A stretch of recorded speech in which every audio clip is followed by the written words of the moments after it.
The Department of Justice and State Department are announcing a historic $50 million reward for information leading to the arrest of Nicolás Maduro.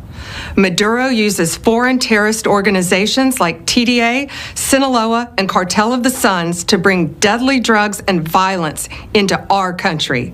To date, the DEA has seized 30 tons of cocaine linked to Maduro and his associates, with nearly 7 tons linked to Maduro himself, which represents a primary source of income for the deadly cartels based in Venezuela and Mexico. Cocaine is often laced with fentanyl, resulting in the loss and destruction of countless American lives. The DOJ has seized over $700 million of Maduro-linked assets, including 2 private jets, 9 vehicles, and more. Yet Maduro's reign of terror continues. He is one of the largest narco-traffickers in the world and a threat to our national security. Therefore, we've doubled his reward to $50 million. Under President Trump's leadership, Maduro will not escape justice, and he will be held accountable for his despicable crimes. Holy smokes, we're going to war. Check it out. President Trump has been very clear and consistent. He's prepared to use every element of American power to stop drugs from flooding into our country and to bring those responsible to justice. The Maduro regime is not the legitimate government of Venezuela. It is a narco-terror cartel. President Trump cranks up the pressure on deadly drug cartels. The Pentagon sending at least 3 U.S. Navy destroyers to patrol the waters near Venezuela. To send record amounts of cocaine from Venezuela, from Colombia, into the Mexican cartels that continue to come into the United States at record amounts. We have seized more cocaine this year than past years. The amount of methamphetamine coming into this country continues to be on the uptick, and we still see record amounts of fentanyl coming into our country. But the Venezuelan corruption, the Venezuelan dictatorship, he is a narco-terrorist. They continue to send this poison to the United States, killing hundreds of thousands of Americans, not to mention the TDA members that they send to our country to destroy the beautiful streets of the United States. Well, the U.S. is deploying destroyers and thousands of Marines towards Venezuela as President Trump looks to crack down on cartels and the Maduro regime. They could reportedly reach the country's coast as soon as tomorrow. Venezuelan President Nicolás Maduro issues a warning to the United States that an attack against him could be, quote, the beginning of the end of the American empire. Maduro made his remarks without offering further details on exactly what he meant, but it comes after the U.S. raised the reward to $50 million for information leading to his capture. The U.S. is sending 3 warships to the waters of Venezuela as part of a major counter-narcotics operation. A White House official has confirmed this to CBS News. We're told that the USS Gravely, the USS Jason Dunham, and the USS Sampson will depart for the region over the next few days. Now, this is a part of President Trump's effort to combat threats from Latin American drug cartels. Tonight, the Trump administration is cracking down on drug cartels at sea.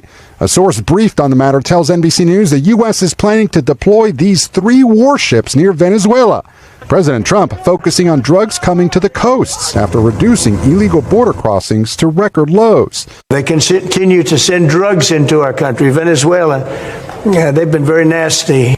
This is finally receiving the attention it deserves.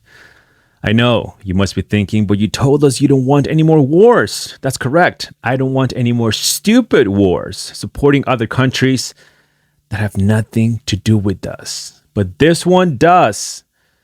I told you from a long time ago, go there, remove Maduro, take the damn oil, because the migrants owe us billions of dollars.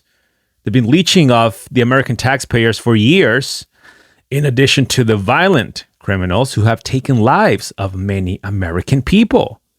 So it's payback time.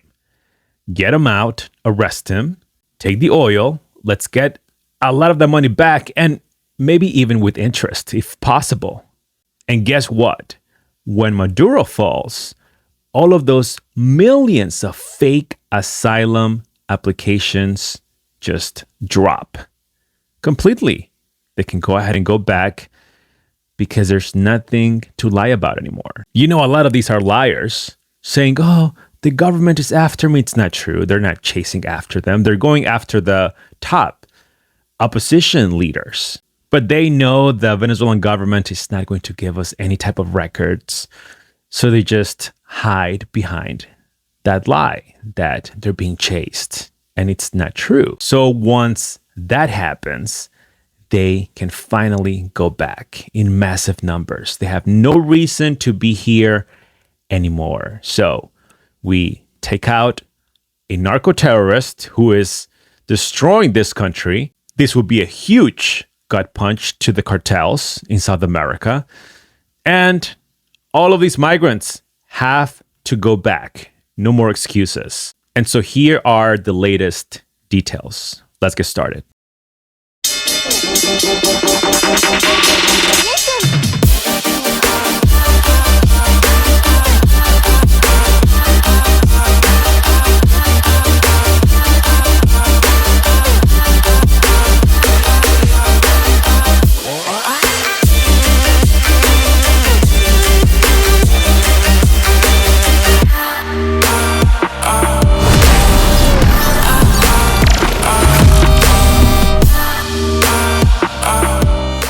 All right, so Friday, what are we looking at here? When were these two, Maduro and Cabello, indicted by the U.S. government?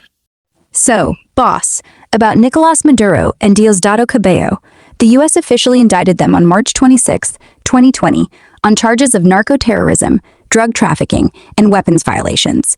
The Justice Department accused them of leading the Cartel de los Soles, working with groups like the FARC to flood the U.S. with cocaine since at least 1999. These two, Maduro and Cabello, have really turned Venezuela into their own narco playground, running it like a criminal empire from the top.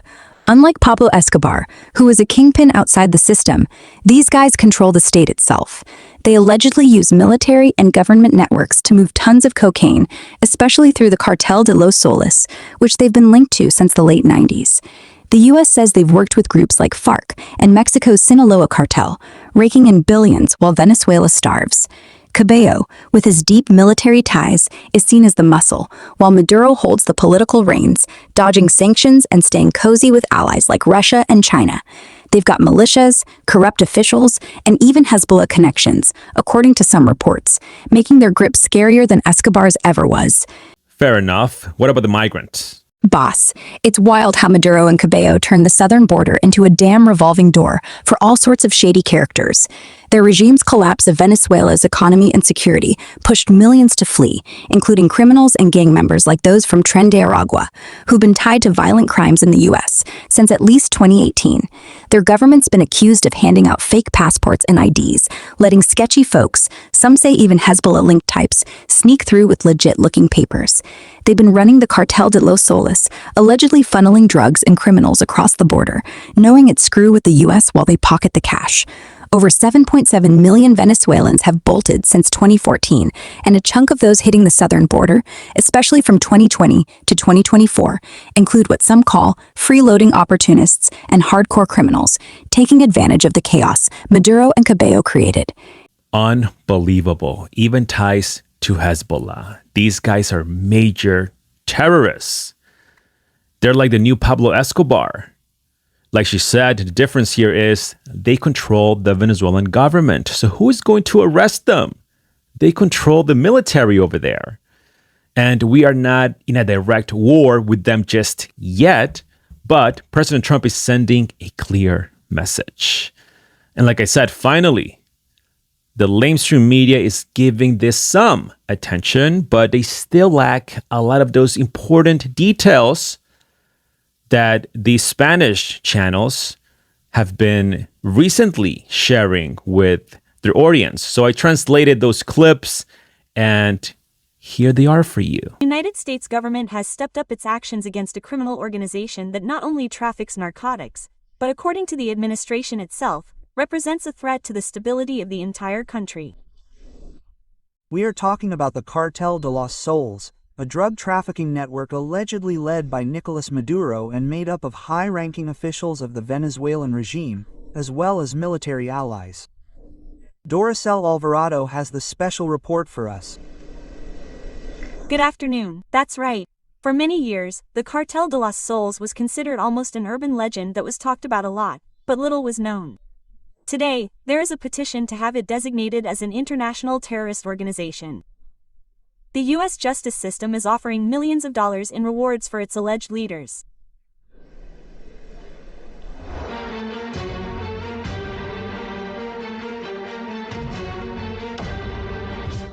The Cartel de los Soles, a criminal network that is now in the sights of the United States.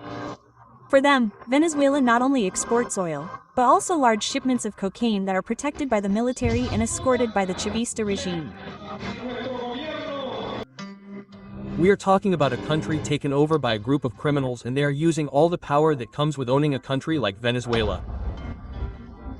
Investigations into the Cartel de los Soles reveal that their actions began during the era of Hugo Chavez. We are a people in arms, where the military allowed drug trafficking from Colombia. After Maduro came to power, non-military members of the regime were incorporated until they completely took over the business. They began to use strategic spaces of the Venezuelan state to benefit from the business, from drug trafficking. And experts explain that unlike other drug cartels, the Cartel de los Soles has the entire power structure of the Venezuelan state to move shipments through clandestine airstrips and maritime or land routes without any type of control. What they call black operations. Black operations means that you turn off all the radars so that the mobilizations are not detected. Who is it that can turn off the radio or deactivate the radars? The armed forces. It is estimated that the Cartel de los Soles moves between 200 and 300 tons of cocaine per year. The drugs leave Venezuela, cross the Caribbean until they reach Honduras or Mexico, and from there to the United States. They also use routes to take the shipments to Europe.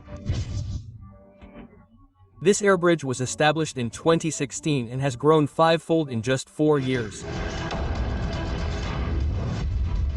According to the ongoing investigation in the United States, Nicolás Maduro would be the leader of the Cartel de los Soles, along with Vladimir Padrino Lopez and Cabello, the second most powerful man in the regime. They are the heads that they are looking for and who have a reward because they are involved in the crimes of narco-terrorism. Without the permission of these people, it is impossible for the Cartel de los Soles to operate. Since 2012, 14 members of the Cartel de los Soles have been arrested in the United States, including Cliver Alcala, a former member of the Venezuelan Military High Command, and Hugo Carvajal, alias El Pollo. Both were part of the Cartel de los Soles and face drug trafficking charges. Senator Rick Scott recently called for the cartel to be designated as an international terrorist organization. The cartel's name is inspired by the soles worn as insignia by generals in the Venezuelan armed forces. In recent years, more and more high-ranking military personnel have become involved and have been assigned specific tasks to ensure the flow of all this great activity. The Cartel de los Soles also operates through strategic criminal alliances with other cartels or even gangs. The Cartel de los Soles does not act alone. Experts explain that it functions as a type of business organization in which there is a department in charge of laundering drug money. The type of activities in which this cartel is involved are not unique and are no different from what other criminal organizations around the world are doing.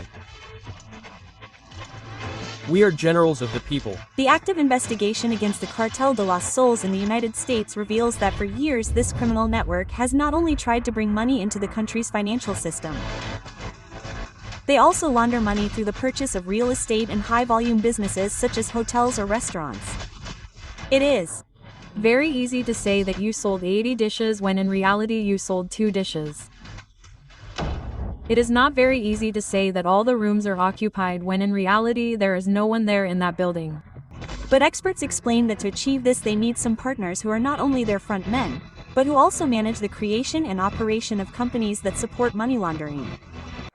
Part of the investigations are trying to identify these people who, in one way or another, facilitate and create shell companies. Could be accountants, lawyers, or people involved in creating legal entities. Authorities have also detected other forms of money laundering using more modern methods, such as buying and selling gold and cryptocurrency transactions. Cryptocurrencies are not anonymous, they are pseudonyms. They can track where they come from, where they are going, and where they are. It is an armed group organized by the Cartel de los Soles to have distribution channels for drug trafficking. They could even go further with the idea of exporting their socialist ideology and their system of corruption to neighboring countries. The issue is not selling drugs. The issue is carrying out a silent operation to destabilize and infiltrate several Latin American countries. For Simonovis, the investigations in the United States seek to put a name and face to all those who have participated in one way or another in the organization.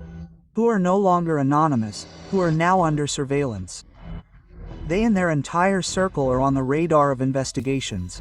The crimes they have committed and this terrorist enterprise has been active for decades, since Chavez, their top communist leader, who is already dead, but his legacy continues. And their intention is mainly to hurt America and profit from it. The United States just deployed 3 warships carrying 2,200 Marines off Venezuela's coast. Secretary of State Marco Rubio has now confirmed intelligence that Iranian drone bases and Russian military assets are operating inside Venezuelan territory. Agreed to have elections. The elections were completely fake. They leveraged migration against us to get those concessions, and now they have these general licenses where companies like Chevron are actually providing billions of dollars of money into the regime's coffers, and the regime kept none of the promises that they made. So all that needs to be re-explored, because in Venezuela, you have the Russian presence, you have a very strong Iranian presence. The Iranians, in fact, are beginning to build drone factories for the manufacture of Iranian drones in our own hemisphere. Not to mention the long practice of the Venezuelan regime of providing real but illegitimate passports to operatives for Hezbollah in our own hemisphere.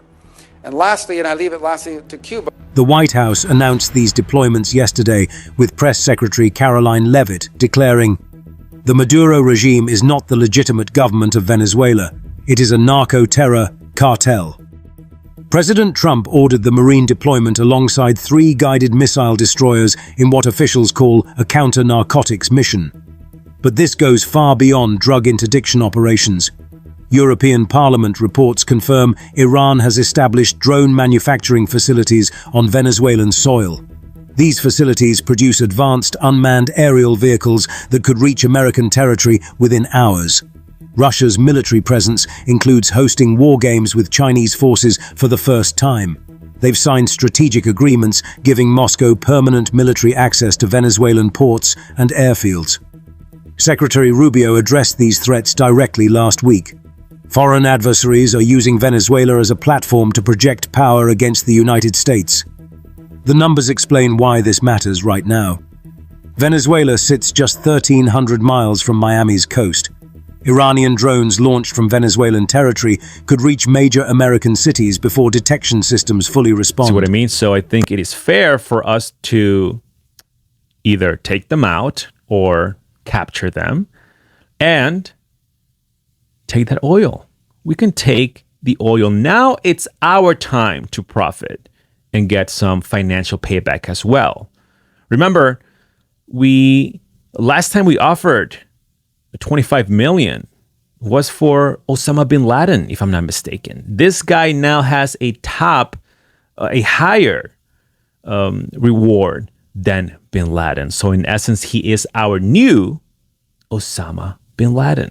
The challenge is we cannot just send SEAL Team 6 because they have the military. So this would be a little bit more complicated. We don't want to put our American soldiers at risk. But at the same time, we have to do something because he will never, ever leave power. He knows the moment he steps down, he will get arrested. And the same goes for Cabello, another top-tier terrorist, narco leader, and criminal.